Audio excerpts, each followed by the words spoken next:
What's going on, you savages? Welcome back to the channel and welcome back to another roundup episode. And this is episode 297, covering all the latest following WWE Backlash because we got a lot to talk about today. I will be giving you guys my thoughts in regards to the pay-per-view, but before that, let's discuss a lot of the major news that has been confirmed over the last 12 hours and a lot of reports indicating what's to come in the WWE in the near future.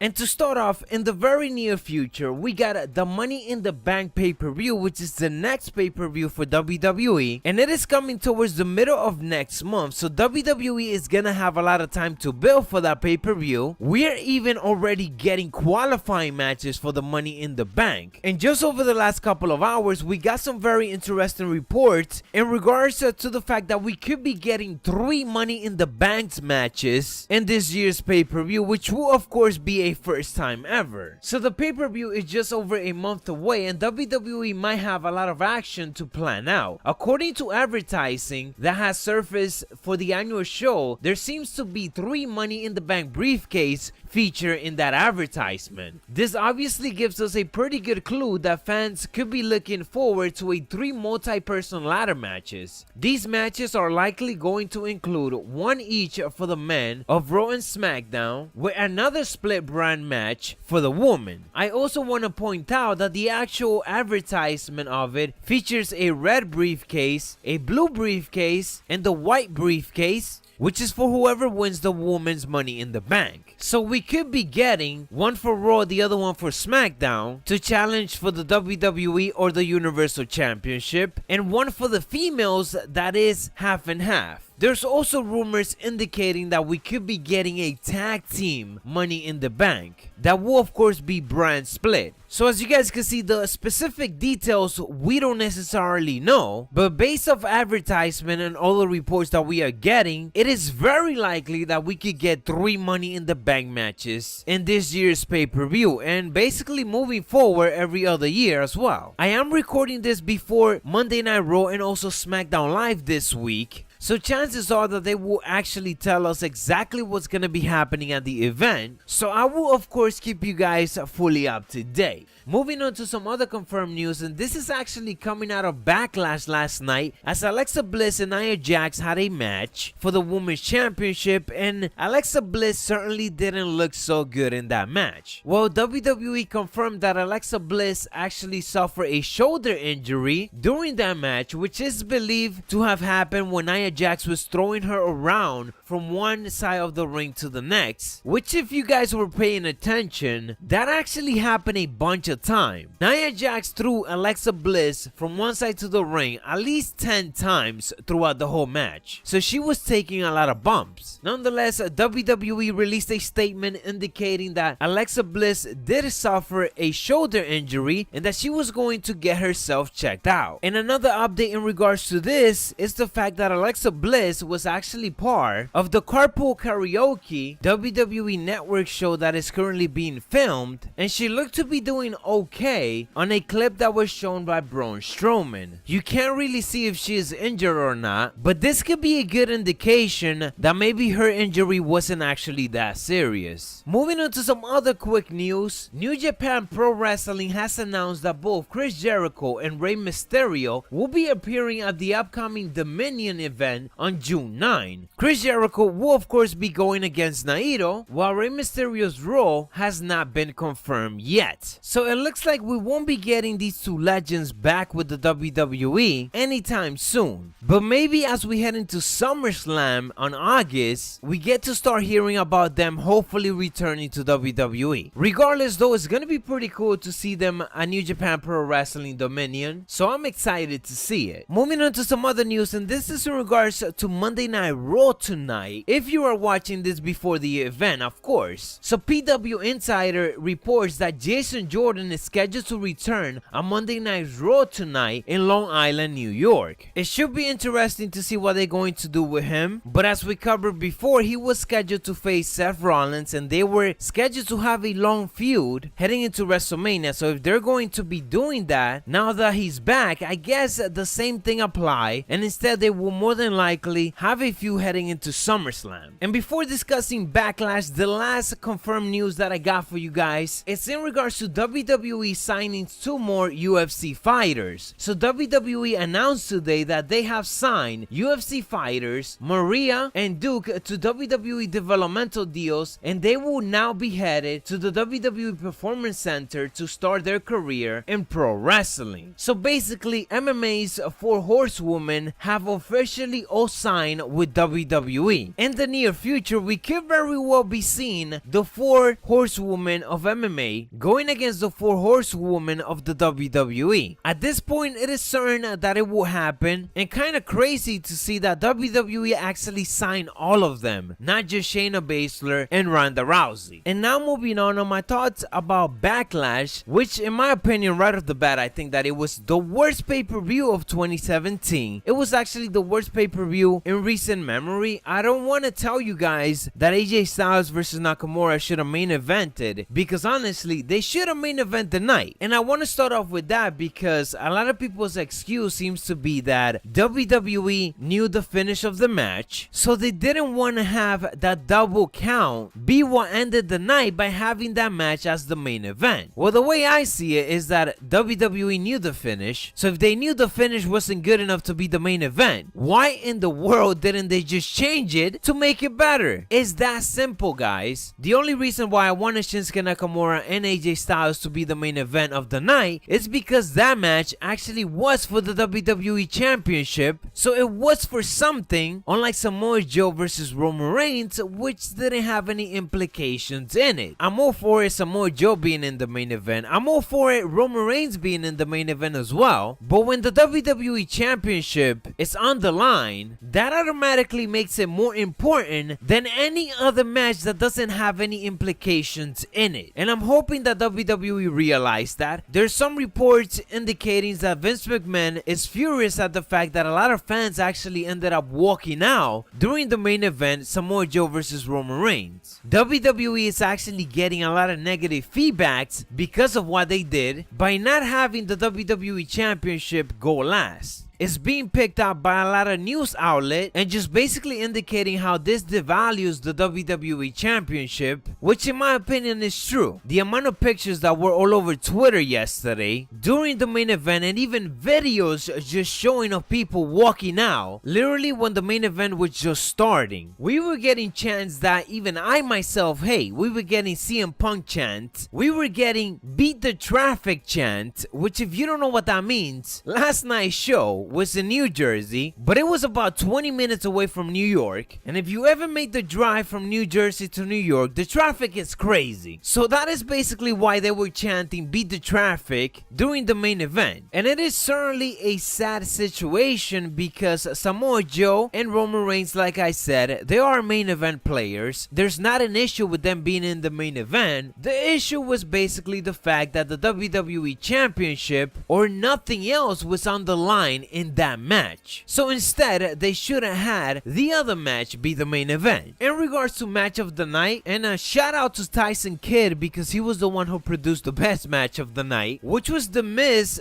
going against Seth Rollins for the Intercontinental Championship. An absolute classic of an Intercontinental Championship match, and it's kind of sad that this was the match that started the show, and every single match after this just went downhill. Daniel Bryan versus Big Cass was a solid match, but it was too short, and we had AJ Styles and Nakamura having a solid match until the last minute because 1, the ending to it was horrible, and 2, you can easily see that the crowd was upset at the fact that they already knew that this wasn't the closing match. During this match, we even had the crowd chanting main event, so it is clear that this should have been the last match on the card. Nonetheless, you savages, that is what I got for you on this roundup episode. As always, keeping you up to date on all the latest news and rumors, and in this case, also giving you guys my thoughts in regards to WWE Backlash. I'm not gonna be discussing the rest of the matchups. If you were in the watch party last night, then you pretty much just know my reaction to all the other matches, but all the other matches wasn't just as interesting to begin with, so there's really no point of me going over it. Nonetheless, you savages, make sure to elbow drop a like on this video, and make sure to subscribe subscribe to the channel if you haven't yet to be fully up to date. We on the road to 100,000 subscribers. I might just see how dig it.